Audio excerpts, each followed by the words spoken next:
I was in the equestrian program for Brown City High School. I actually needed volunteer hours when I was in my senior high school.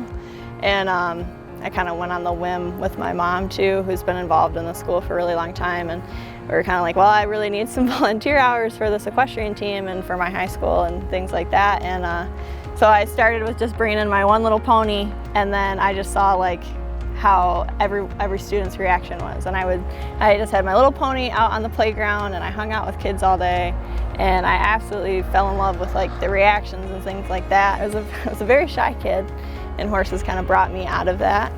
And I got to see how all these kids that would never have an opportunity to do anything like this, and just even with that one little pony, how it started. And then I knew that was what I wanted to do, and I knew I wanted to start a riding program for students that would never get an opportunity to do it, for how much it just helped me personally. And I wanted to see how that would be in a population where I knew it would benefit, but they would just never have another opportunity. I just graduated with my bachelor's in social work in May, and I'm also now into the master's program too. But part of the reason I decided to keep pursuing my master's at UM-Flint was just how great all the staff was, their attention to each student and their ability to work with you. You know, we get to expand our love and get to watch that go forward. So it's incredible. It's an incredible feeling. It's just that like joy and enthusiasm and excitement of like, oh my God, the horses are here. The smiles on their face. We've even put staff up on the horses, and the kids get to see their teacher on a horse or their principal on a horse. We start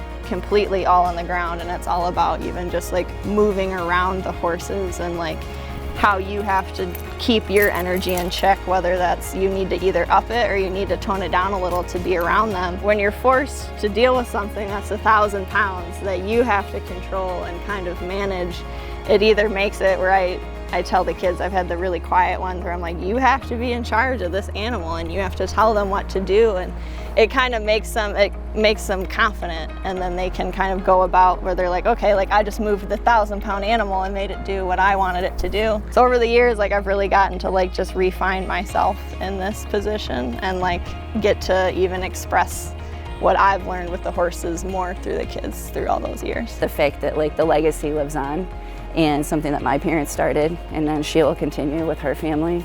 I mean, there's just really not any words to it. It's just like, it's a dream come true.